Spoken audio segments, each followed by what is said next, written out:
Welcome to the Outside the Business Boxes podcast, where we're talking about how to ignite your business today for the future using systems for everything you do in your business to make your life, your employees' lives, and your customers' lives easier for you to ultimately enjoy your business and, of course, make more money.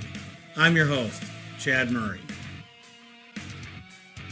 Thank you for joining Outside the Business Box. I am Chad Murray, your host. Thanks again for joining me on another week of talking business, talking chimneys, talking service businesses. Today, again, a new friend of mine who we've really struck up a strong bond in a very short amount of time. Kind of a funny story. I've known about him for years. He's just recently found out about me. And at the expo, we had a good evening of too many beers, but a lot of fun. And we actually had a crowd join around us with our back and forth of a fun conversation. And you know, we have the same goal, I think, in our mission for our lives, and just two different ways about doing it. And so he's really rendering a lot of his stuff into being on boards and doing things like that and helping people and mentoring, you know, versus I'm a business coach. And so I think we have the same goal in line. And I think that you're going to find out that two people with two different ideas of how they're going to help can really come together and really help the industry in their own ways and possibly maybe even together. And here we are, Steve Scally. And so he is awesome. So I don't have much more to say. The guy is freaking awesome. And you're going to find out about me and his friendship and what we're trying to accomplish with the industry. So have fun, and you're going to enjoy this next hour. Thanks. We'll see you at the end, the flip side.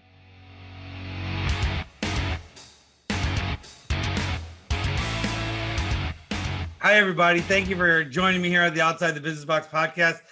Today, another special guest, and this one really is special to me. Someone that I have followed through the years in his journey of educating the industry. He didn't even know it that I did follow him a little bit, and I was actually told, this is actually take 3, everybody. I forgot to hit the record button, so here we go. I actually was demanded by a friend of mine, Mike Fazy. You got to meet Steve Scally. And I'm like, well, I know who Steve Scally is. And I'm not going to lie, I was a little scared of Steve Scally. He knows his shit. So I was like, okay, I'm a businessman. I'm not a great chimney guy. I'm a good businessman. And that's why I own one of the larger chimney companies, because I know how to do business. Chimney wise, I'm okay. So I got to talking. We met face to face at the expo, had the best late evening beer time drinking till 3 a.m., hugging, just pounding each other's chest, just doing the whole thing. So thanks for coming on, Steve. Thank you, Chad. Thanks for having me. Yeah, we had a ball down at the expo. We actually grew a crowd when we were talking. So it was a fun time. It was. I mean, it's two people that have been in business, a long time in the chimney business. And when you get people in there talking about it, but then we didn't talk just chimney, but we were talking about our lives and everything else. And when there's a connection, people feel that. And you felt it when we were there, and we did have a crowd coming in and watching us, tango back and we were in a tango. We were dancing. We were dancing. And it was so fun. And I remember walking up to my dressing room, my hotel room. Okay, let me take that. I was stumbling up to my because the beer wasn't flowing. And I remember going, man, I like this guy. I mean, Mike Fazy was not wrong to get to know you. And so I'm so excited to have you here. And so tell us a little bit about your story, how you got to where you are today and where you started from. I started when I was about 15, 16 years old in my uncle's business, the Chimney Doctor of Concord, Mass. And I was about 16 at the time, and I wanted to have a car. And he started this, chimney business, out of nowhere. He's just like, okay, I need help now because of the oil crisis and everything took off. So I started working for my uncle. And we always started doing things, trying to figure things out, trying to, how do you sweep chimneys? What tools do you get? What vacuum do you buy? He had this old 68 Ford on a column van, okay, that you had to, Tree in the tree. Okay, and he put a loudspeaker up top, okay, on the spot, so they did the chimney every time he pulled up to a customer's house. All in my town, so I'm shrinking down in the van. But those were a long time ago. That was 43 years ago. So I've been doing this a long time. And 21 years ago, 22 years ago, in 1999, I started my own business up here in Fremont, New Hampshire, because I needed to find my own niche. One of the things that I did know is I knew how to do my job. I knew how to do the masonry. I was very good at it. I knew how to reline chimneys. I knew what all the codes were. I was already certified. I've been certified since 1981. So, I knew what all the different things were. I just didn't know the business side. And I have a great partner, my wife, Lisa, who knew the business side and told me to go learn it. So that was the best thing that she could have ever done. So she wasn't going to tell me what to do. She says, go learn it so you can figure this out yourself. Right. Okay. And I did, bumps in the roads along the way, not all perfect decisions. We all learn from our mistakes, and I've grown quite a bit, especially in the last like 5 or 10 years. I joined a mixed group about 8, 9 years ago, and that was a great learning curve for me. I highly recommend doing something like that, having a coach like yourself, to help you, grow your business. We all need it. We all need the coaches in our lives. And I found that out because it really helped my business. And then I became a director of the National Chimney Sweep Guild. I am now an at-large director. I'm in my second term. I am the secretary of the National Chimney Sweep Guild. I am on the education committee. I chair the TAC line, if you know what that is. That basically answers all the questions coming across. So I chair that with a whole bunch of other great people who answer calls from whatever it is across the board. I am an educator for the Chimney Safety Institute of America. So I'm one of their teachers. I teach for Copperfield as well. I teach masonry classes. I just passed down my presidency to John Caesar, who you also know. I just passed him the presidency last Friday because I've been president of the Northeast Guild for 9 out of the last 20 years. And I needed time to move on. It was just, I get way too many things going on in the things today because of what I'm doing with the National Guild. I'm also just got appointed. This is something that just happened recently. When I was at the expo, the president of the guild, Tom Hunkel, turned around and says, "You are now the NFPA 31 chair." So I now have. So now I'm the oil code guy to represent for the whole National Guild, which was like, that's a really big honor. And I feel I'm taking over from one of the best people that I know, John Pilger, who chaired this for so many years. And if I ever had a question, I called John. Did I call him much on it? No, I didn't. But when I did, I called John. Right. John and I are good friends, and now I'm taking over, and hopefully I can do it justice for him. You will. For all things that we do. It's been a long time coming.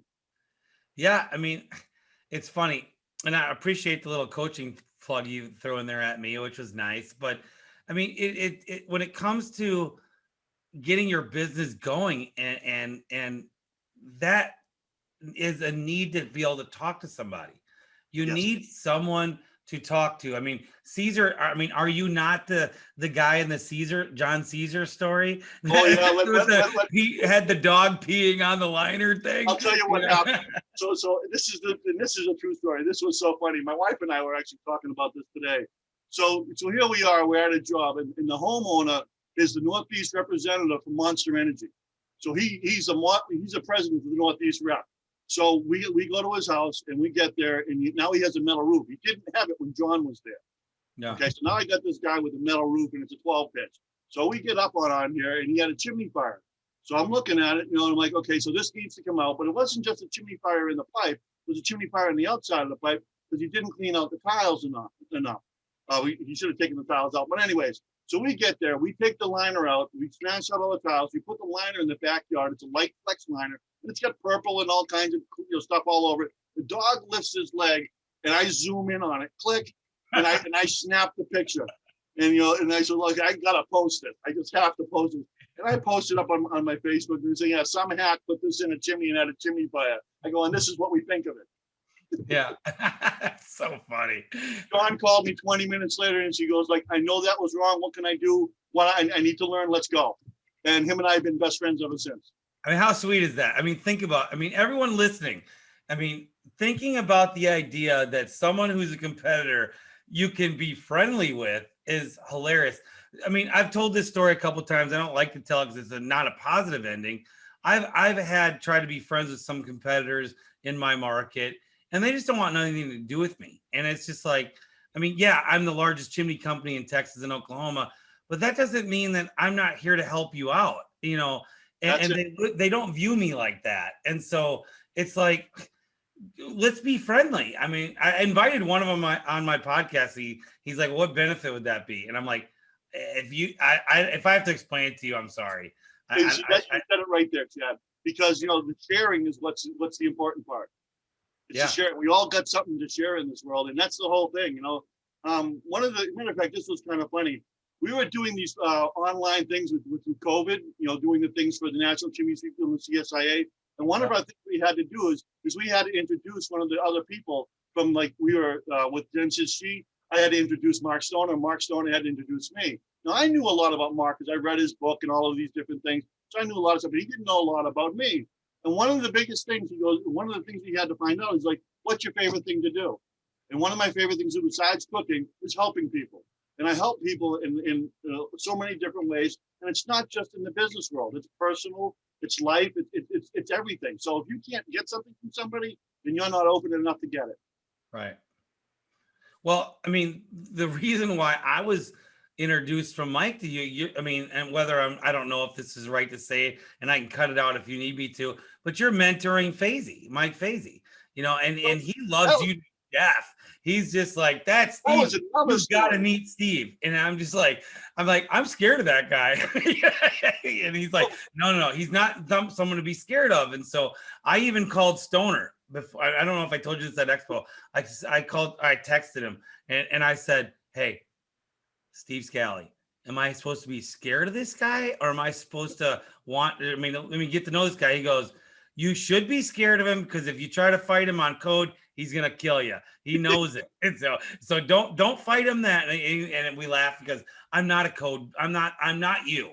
That's not my path, right? Exactly. And so that would never be me anyway. But Mark's just giving me my advice. Like, yeah, don't argue with him about anything when it comes to a chimney, because he's right, And then secondly, he's nothing to be scared of when it comes to a personal person. So I'm like, cool, that's all I needed to know. Mark, gave you the thumbs up. And I would have done it from Fazy anyway, but I still did my checking around. Oh yeah.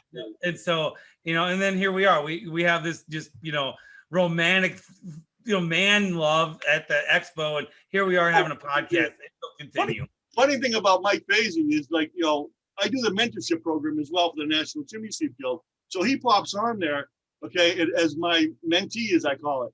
And I'm looking at all his stuff, and I realized that he read Traction, because he's got some of the Traction stuff up there and all of this. Because I use Traction in my business as well. And I'm sitting there looking, I got, a 2-3 truck operation, because that's what I want. Okay. Yeah. He's got this, 6-8 truck operation, big, huge thing. He's expanding. He's doing all this. He's got this business over here. He makes his own cat. He's got all of this stuff going on. And the first question, I looked at myself, and I'm like, how am I going to help this guy? And that's the question that I left up in the air. And the answer came to me by our first talk. He asked a question. I answered. I asked him another question. He answered. And it was just a back and forth, give and take of ideas. And that's really all it was, and we became really good friends, because we were both open enough to receive it. Yeah. I don't charge Mike anything anymore. Oh, I know you don't. Mike's a great guy. I love Mike. We just went, because you know what? He helps me out as much as I help him out. And so he's helped me out tremendously. His girl Shannon has helped me out. With some of my ads on Indeed and stuff like that, because that's not my forte. That's not my specialty. My specialty is masonry and codes. Yeah. And there you go, which I will never argue with you about that. Yeah, not a good idea. Yeah, not a good idea, right? So I mean, one of the things that my business, Master Services, has been struggling with since COVID. We were on this just hell-bent, uncontrollable growth from 2015 through 19, and so it just kept going, and I couldn't do. I had the golden touch. I could not do wrong, and I was actually out of the business already. So I mean, my business was doing well, and I think when I left the business, Oh, we had about 20 trucks, and now we're up to 29, and not all year. I'm not going to sit there and say we're at Yeah, 29. does That's the this. winter. That's the fall and the winter time. We're at 29 fully rolling all during that time, and so we really built it up. But I could not do wrong. Well, all of a sudden in 2019, I always just say it's roughly around the 16th of December, Texas got warm, and we had a 10-day forecast going through Christmas into New Year's Eve of being 75 to 80 degrees. Unheard of. The killer death of a chimney company in Dallas, Texas. And in Houston, I mean, we went from being 3 weeks booked out to booking anywhere from 40 to 80 calls a day to 10 calls a day. Oops. And I mean, well, and then, so we went through that. Never let anybody go, like our what you would call our full-time part-timers that were there for the season. Never let them go because we expected a cold front or a freeze at some point in January. Never came. Nope. So I held on to 20 people for 6 to 7 weeks, losing my ass. It was insane. Well, what happened then? All of a sudden, we go to the expo, and then I went to a deal for my my coaching business, and then COVID starts creeping into our lives, and boom, COVID hits. Right? I mean, everyone shut spring break in March. COVID killed our industry. Our numbers at that time in March, April, May, June, July, August, September were cut in half. I dropped 20%. I dropped 50. Yeah, that's not good. Yeah, and we're back up to numbers wise to customer acquisition, which brings me to my next point of training people to sweep, inspect, and sell. I don't have a problem with getting the work done. Now I need more masons, and we're in the middle of the process to do more masonry work and doing that, and which we'll talk about, how you're going to help me someday with that. But but here we are. I have enough appointments for 2 to 3 weeks for 5 educators, which is what we call our sweeps. Yes. Yep. And they can't get a 500 SPO. It's bad. It's really bad. Sorry. So I've got my one guy, my one chimney guy, Cody Whitwood, who everyone sees online, is the chimney educator. He's my sales manager. He's at 1,000 to 1,400 SPO. So no problems there. But everybody else, I have one other guy that's at 800. Everybody else, that's not. So we've been turning over we should have 4 full-time all year round educators in Dallas, and we've had 2 the last 6 months. Yeah, that's not a good number. I can't hit my numbers. And so luckily the government gave us all this money, PPP and EIDL money. Did you get it both times? Did you get it both? I hit both PPPs. Yep. I already got my first one exonerated. The paperwork's done. Yep, mine too. Pay it back. We'll hit the same numbers again for the second one because we will exceeded our labor and all that and hitting all the right rules. I did the same thing too. Yep. And so the EIDL money they gave us, which was a lot of money, more money than this poor white guy from a trailer court ever saw, is sitting in the bank and not ever touched. So we're good there. Perfect. We're losing. Like I built up my business and built it up over years to about $400,000 in operating money. So we never had to worry about payroll. We never had to do anything. That's good.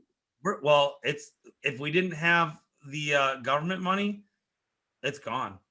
All that. Exactly. You would have had 2 trucks in the road. Yep. And so, which may not have been a bad thing starting over. I've started over twice and came back roaring bigger and better both times.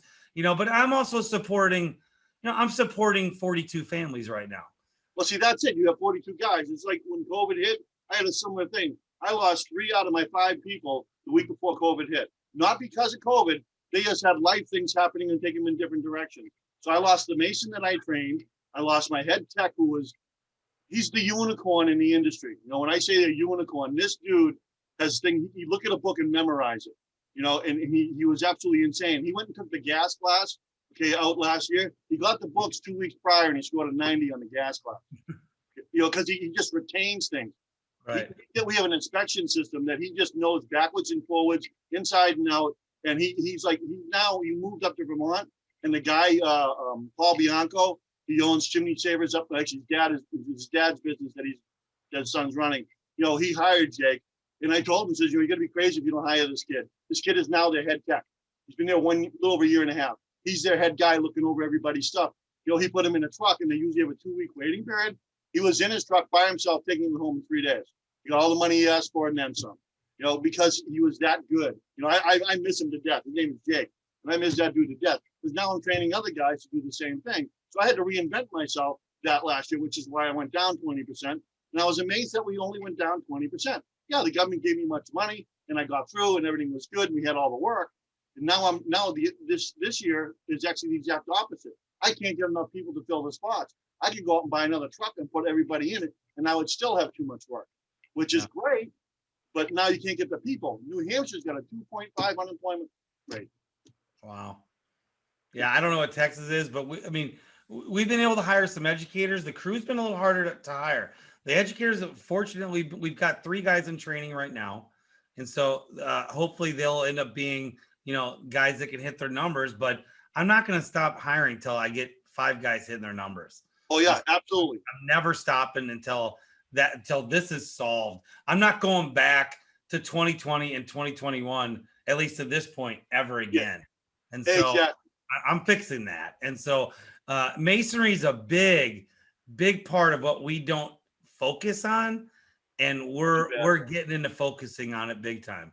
And well, I mean, the biggest thing about masonry is knowing how to bid it, and that's really the nutshell, is knowing what you guys can do and bidding it accordingly. You know your numbers really well. So, I mean, you know what you need to make an hour for a crew to go out. So this guy and this guy, they say it costs you, we'll say $1,500 a day just for these 2 guys to go out. Okay, so you know that's what you need, plus your profit, plus your materials, plus your margin. Okay, so you already know that's what it is. So they lay 150 brick. Well, that's what they get for that day. So that's what you charge that day. Yeah. So it's not that hard. Like I said in your class, knowing your numbers, and I picked up a few little tidbits in your class, which I was thankful for. And it's just because I taught knowing your numbers a little bit differently for the National Guild last week, and I did it a little bit differently.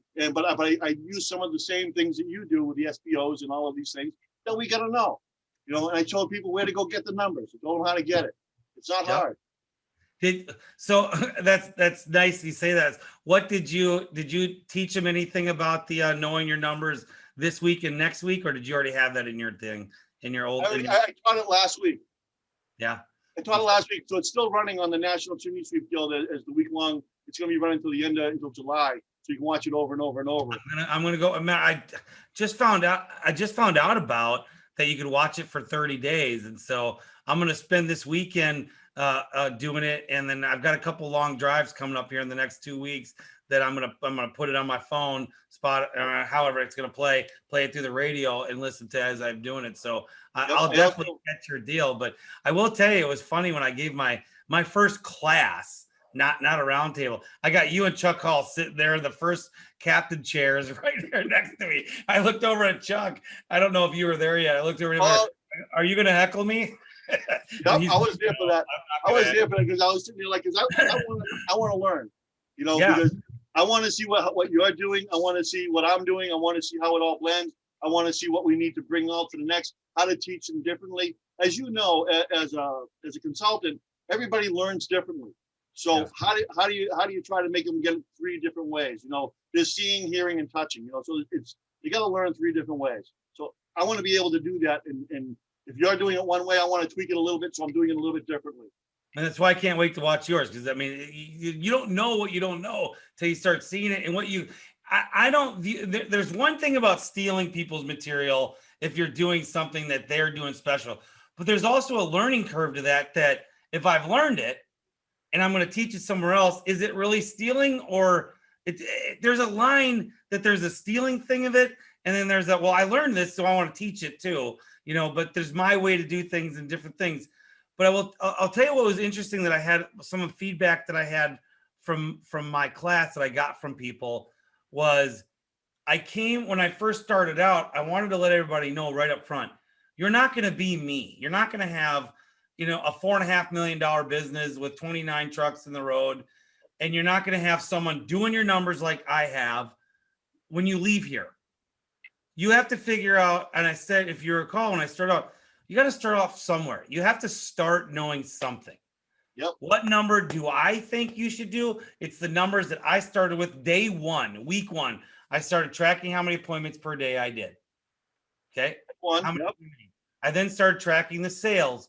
Week one, I can go to my first calendar 24 years ago. Me too. I can tell you exactly what I made the first day and that first week, and I can show you every week since. Me too. And we have 25, 6, whatever many years I've been in business calendars all at the shop. I actually reminisced through them. About 2 months ago, I went to the shop and I said, "Where are all the calendars?" And they have them in 2 different places. They've actually archived. We have an archive now. Yes, you and I we archived like I think 15 years of them somewhere in a box. And I went and pulled them all out and was looking at them. And it was fun to go through them because a lot of them, a couple of years we made our own calendar and had pictures of old employees. Yep. We did that. That was kind of fun to watch. And but it was nice when I got some feedback from some people that you didn't try to talk over us and try to make that you have to do this way to you have to. I want to make it to where you have a leap, you have somewhere to jump off of, yep, and somewhere to start, because it really does take a commitment. If you're a 2-truck company, you don't want to go home and track your numbers, but if you do, or at least you maybe even have your call center person do it for you. Start a system that will be consistent to keep doing it.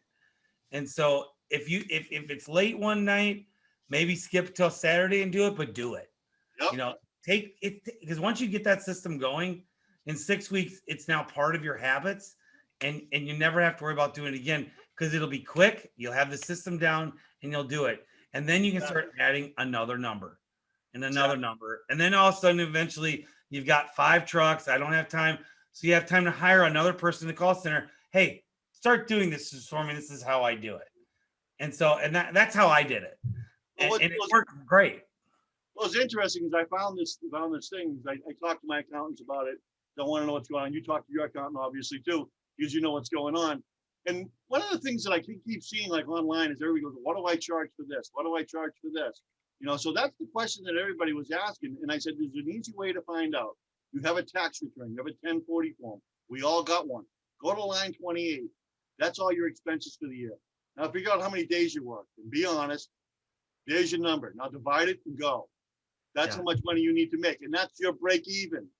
Yeah. That's your break even. That's just your expenses. That doesn't include what you're getting paid.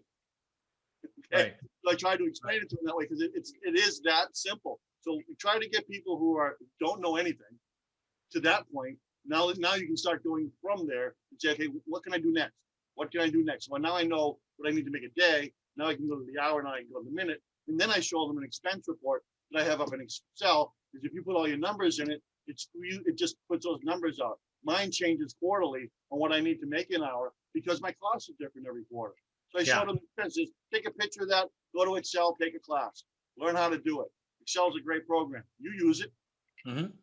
Absolutely. I mean, we use Google spreadsheets or Google Docs now, but instead of Excel, but same thing. Still got a spreadsheet deal, but I mean, and we use it quite a bit, but we also have some other programs, apps that help us do that as well. And so, I mean, and then do you have a fractional CFO, or do you just have a bookkeeper / accountant? So I have an accountant. My wife does take care of the books for me. She makes sure everything goes in and out. That everything balances the way it's supposed to, and when I do with my wife does all the spreadsheets. So if I ask her, if I need to know a number of what we're doing, what we're doing this month with Liner, boom, pop, here's a sheet. And it's there. It's right there in front of me because she's that good with it. She did 20 years of worldwide ID systems and marketing for Polaroid, and Polaroid was a company. So she was one of the, so it's kind of like this thing is going to aggravate the crap out of me today. Anyways. It likes to do that every once in a while when it plays with me. And I'm hardwired. Great screenshot too, by the way. That's one of my old ones. It's kind of funny. But it's so she does all the stuff for me. So my wife takes care of the books, and I meet with my accountant once a month, and we go over things and some of the financial plans that I have. Because I'm planning on retiring when I'm 67 at the latest. Everything will be paid for. If I don't sell my business, I can get up and walk away, and I'm good. I won't need a dime. I'll be all set. You know, I'll be able to have my boat. Go fishing. That I did that for a couple years. I Rare. said it was boring. You'll still mentor. You'll do stuff because you'll still Oh yeah, I'm still gonna do walking all of away that. won't happen. You may not have a chimney vacuum anymore, but you'll still be around. I wanted to. It's one of the things that I wanted to do, so that's why I went through the CSIA. I went through the process of learning and becoming an instructor. And myself, John Caesar, and Tommy Nelms, we were all out at the school when the school opened their brand new manual that came out last February. The three of us taught that class. It was probably their best class they had ever had. We had 30 students, and I think 28 of them passed it. And I think 2 people. Oh, by the way, if you open up, I'm in there. Oh, I know you are. First chapter. Yeah, I know you are. First chapter. Yeah, and so But we taught the first class. We had a phenomenal class, and I made a few people who I also have mentored. Valero, Anthony Valero. He was at one of the classes. He's actually used a lot of the classes at the expo, and I actually talked him through an AirInspire install on the phone. wow. He called me up 8 times that one day, and I talked him through step by step on what he needed to do, how he needed to do it, and how it got done. And he was so thankful. Now he puts him in like it's butter. You know, it's because I that's what we do. We want to help people. Yeah, it's awesome. So I have a question for you. You know, when you talk to your accountant, do you actually have a budget that you try to stick to? I have a budget, absolutely. You know, I'm new to budgets, and so I'm getting my first budget. I'm getting my first budget review today. I'm waiting for my fractional CFO to send it to me and to go over. We went over it a little bit this morning on the way in, and we're doing a filming thing today, and so they're actually running in and out and filming right now at my house. But yeah, you know. You know why I never budgeted? Because I was such a salesperson, but doing it from the back end of trying to always educate the client, that I never threw a budget to it, because I'm a sales guy, and so I'm always driven through the sales. And now that I became a business coach, I've got a couple of businesses a couple of them are chimney companies, and a couple of them are out. I do an SEO company as well. Total sales guys. I mean, these guys, they're good. They back up the stuff, but they're big time into sales. And when you're a salesman running a company, you just run your whole company off of, well, we can fix that with sales. Sales will fix it. There's nothing that sales won't fix if you're a salesman, which is total bullshit. Right. It's bullshit, because there's way more better. I know it is. What happens when the market goes south and inflation hits like it is right now? What are you going to sell? Exactly. And that's where Dallas is right now. I mean, Master Services is, you know, and you know, we knew a long time ago. I mean, 4 or 5 years ago, I mean, driving everything with sales isn't it? So we switched to, well, that's about like 5 years ago. We switched from and sweep inspectors to educators, and we have no hard sales at all in our business whatsoever. We do objection rebuttals, meaning, you know, if someone wants to break up a waterproofing bundle, no, I'm not doing it. Don't buy it then.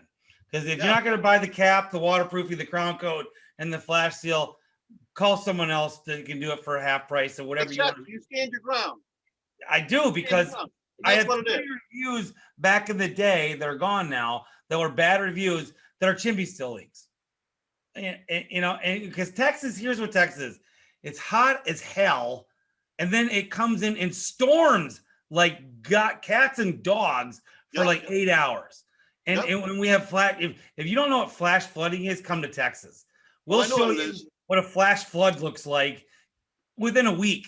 It happens here every week, you know, and so that's what happens to our chimneys. So, you know, everyone that talks about leaky chimneys, come to Texas, because they're dried out, they're hot.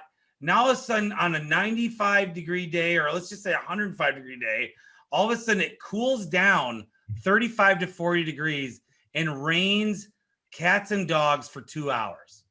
Yep.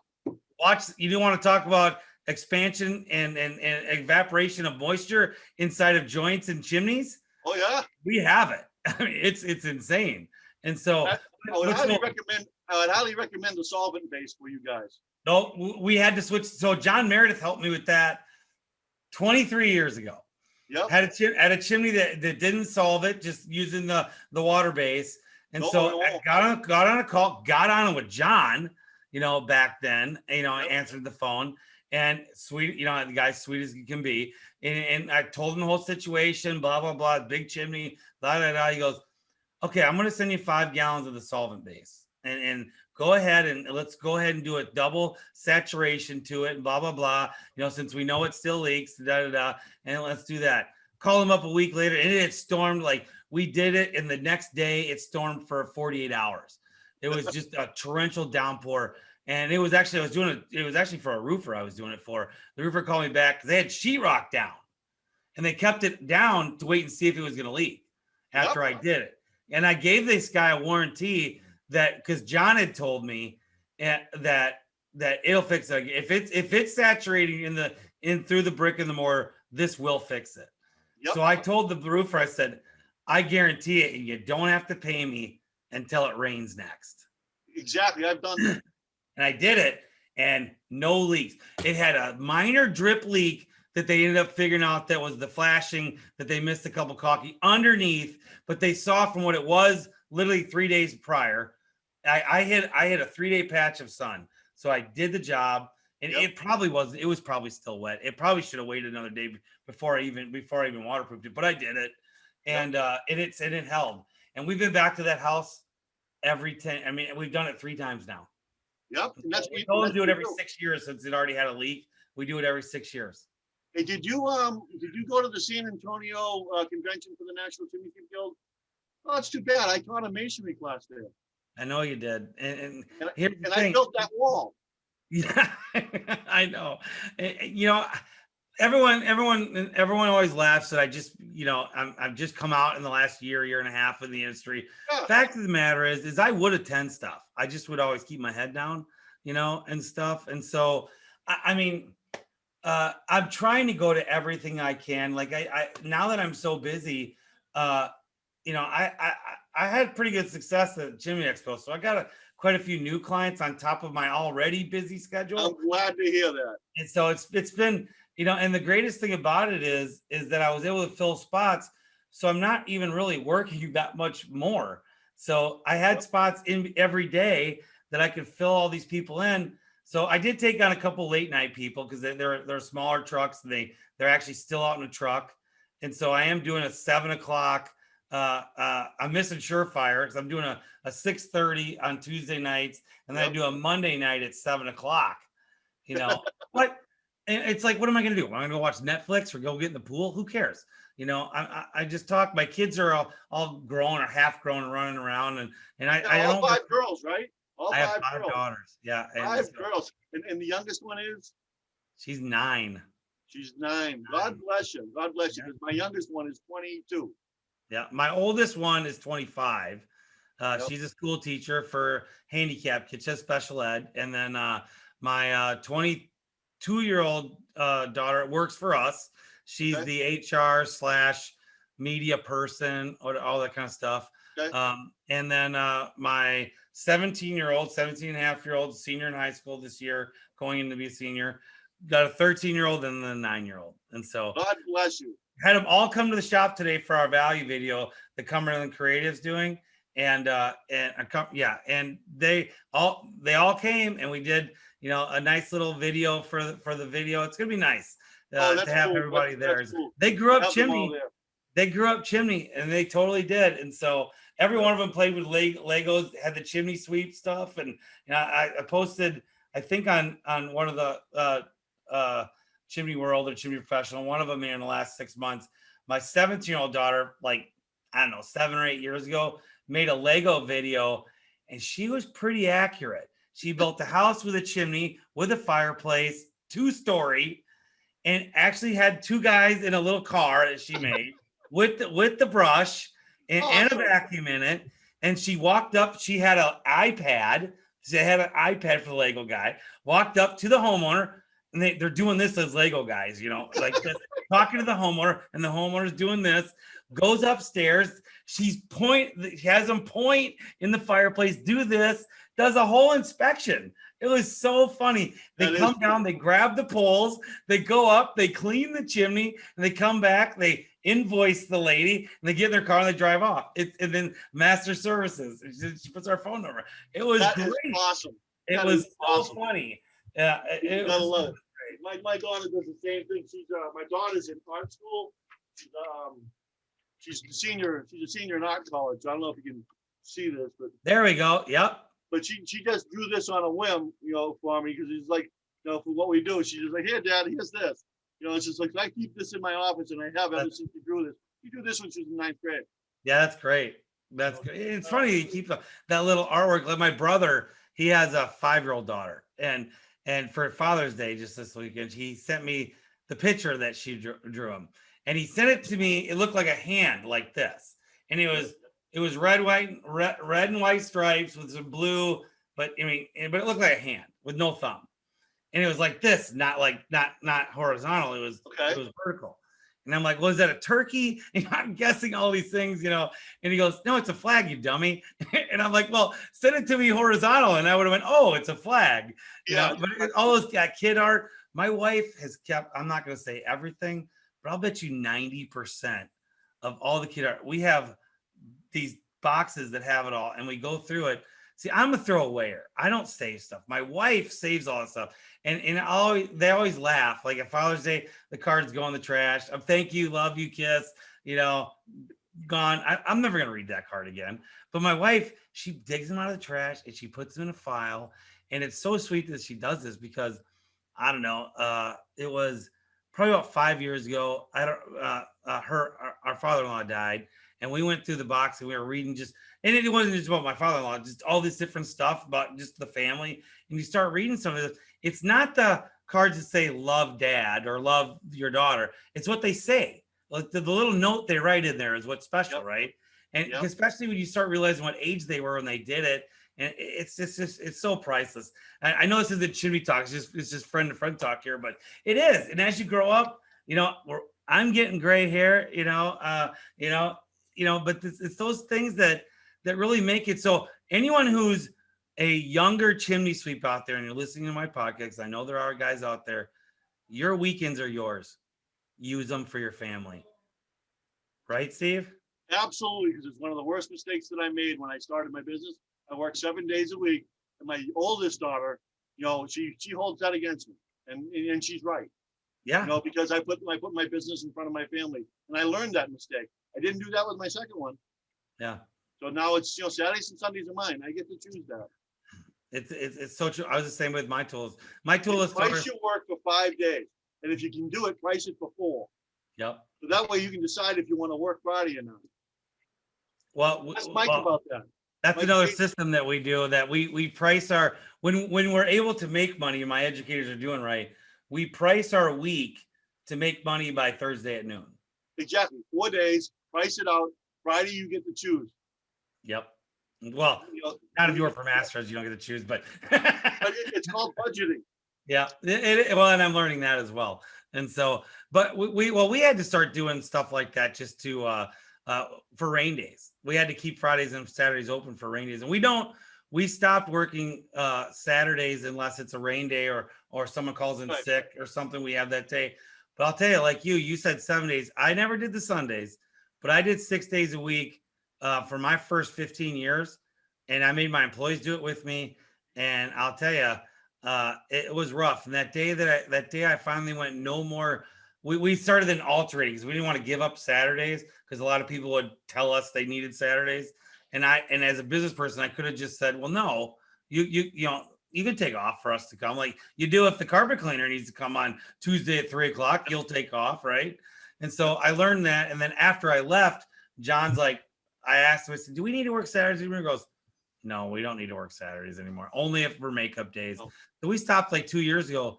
We don't schedule Saturdays at all. Well, my employees love it. I'll give you a kind of a sad story about that in my learning about it.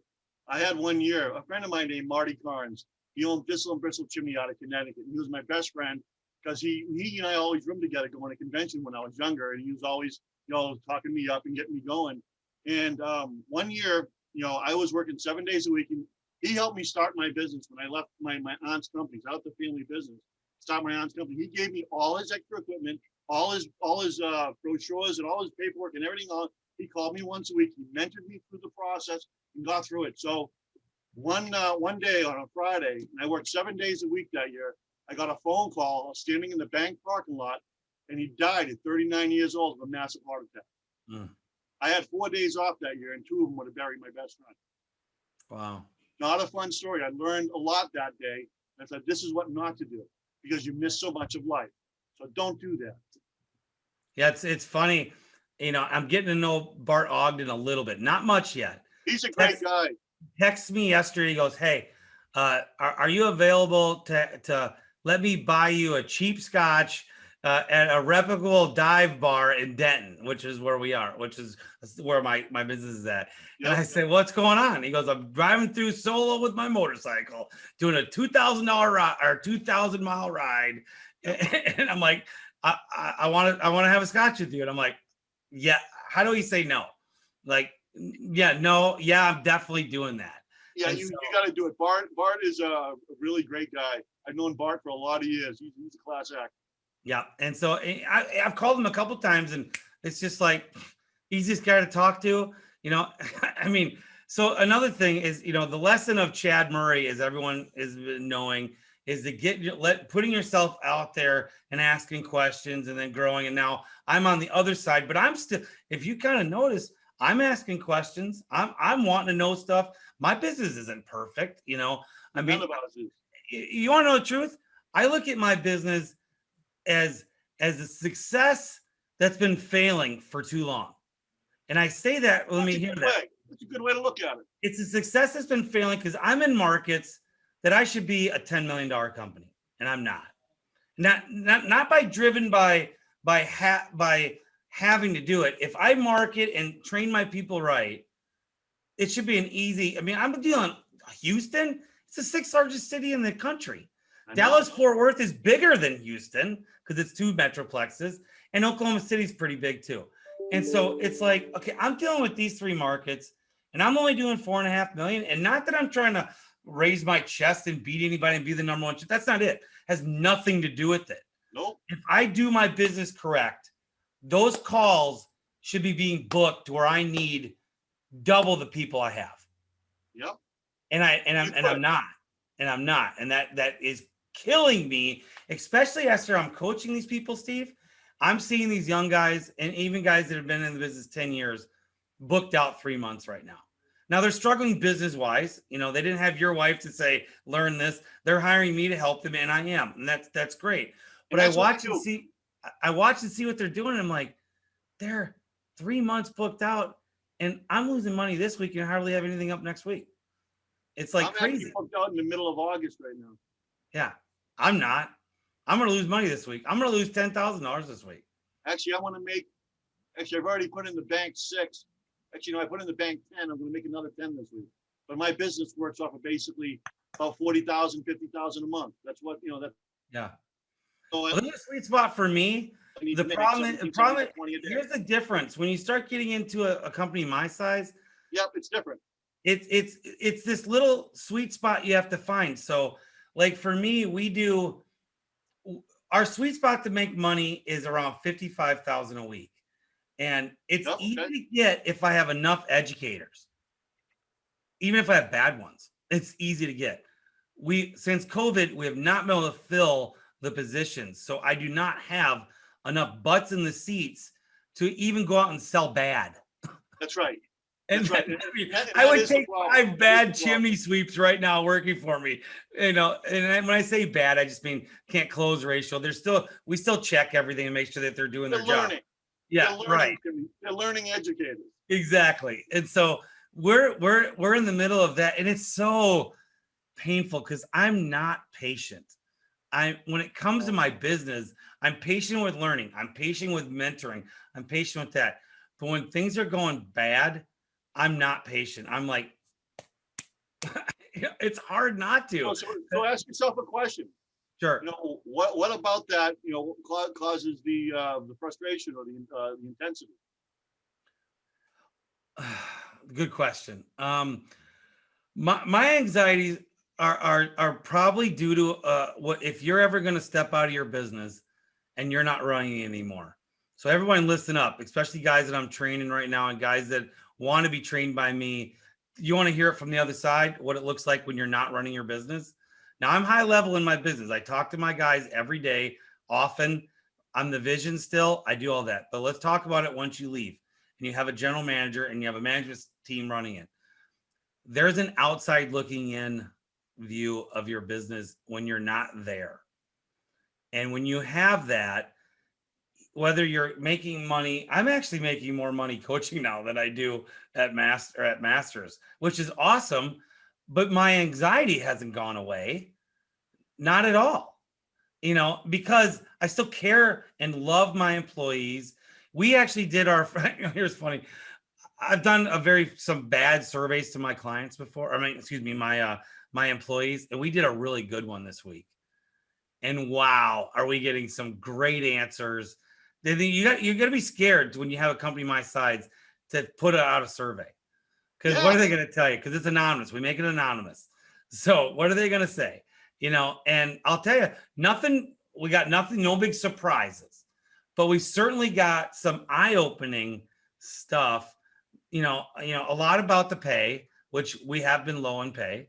Which it's always what they want. Yeah, but I mean, we have been low. And so but you know why? You know why we've been low? Until a year and a half ago, we were never big on training. You got your job, you knew how to do your job, Yeah. and we stopped there. We stopped there. You know how to do the relining, you know how to do this, you're done. You're a crew member.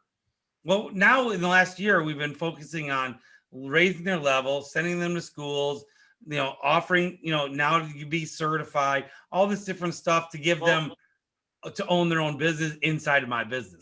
Give them the John Caesar story. You don't know what you don't know until you know it. Right. So you give them more training. We all go through this. And I was talking to somebody last week, and it was Gary Eisenhower. I was talking to him about it. And I said, you know what? We all get to that point where we think we know everything. We all do it. We all do it, especially as business owners. We think we got it. We think we got it. We got it. Yeah. Until you're taking down that peg and you get like either dressed down or showing up or whatever it is. It's happened to me twice where I thought I knew everything. Guess what? I'll never, ever know everything. If you're one of those guys who thinks you know everything, open up a book, start reading, start learning, listen to Chad, listen to the icons into the industry, and stop learning again, because we never will know everything. Totally. See, I was never the guy that I knew everything. That was never me. Well, like Stone said, the code thing. I'm still learning about codes. Well, there you go. That's my thing. Yep. Don't ever think you know everything, because you don't. See, I've never gone down the path of being that guy. People have labeled me that guy, but I never, nor did I portray that, because people would come to me for help and I could help them. But that doesn't mean I know everything. But what I have been is complacent. Okay, that's different. Yeah, I've been complacent with where I was at to go, I don't need to know anymore. And that's dangerous, especially if you're growing a business. I got complacent for a different reason, because this is something I don't share a lot, but I can share it now. It was 16 years ago. I unplugged my only brother. I got complacent for about 6 years. I was basically in grief for about 6 years. And my business just ran. I have years I don't remember completely. I don't remember them. I got through them. I don't know how. Yeah. But those types of things, I got very complacent, and my business just did this. Yeah. It didn't grow. So once I woke up and I had a few friends around me help wake me up, I got to that place. And I'm like, I need to learn again. And that's where I've been on that ride ever since. Learn, learn, learn, learn. I'm learning stuff from you. I'm learning from stuff from John Caesar, Mark Stoner. I learned stuff from Anthony Valero, from Mike Fazy. I'm learning it from everywhere around me. And anybody who I'm willing to listen to, that's the key. Listening. Ask a question and listen.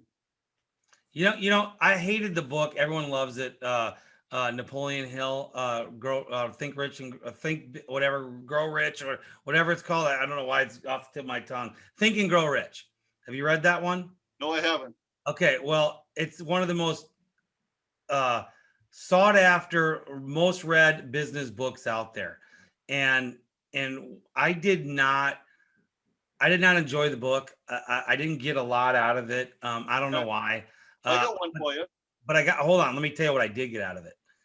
It started to talk about your relationships with people who, you want to always try to be in the group. You want to be, in your mind, just putting this in verbal layman terms, you want to be the dumbest guy in the group, and you want to be elevated by everyone around you. And I started looking at who I was hanging around with, which still like best friends. None of these guys are like that. They're my hunting buddies and all that kind of stuff. But what do I do on my weekends now? I deal more online stuff and talking to people like you and stuff like that, who, in my eyes, I aspire to be. I don't want to be a 2-3 truck like you, but I aspire to be code and friendly with you. And I'm building these relationships that are building me up in my knowledge. Because like John says, and I've been saying it for years as well, you don't know what you don't know until you know it. It's so true.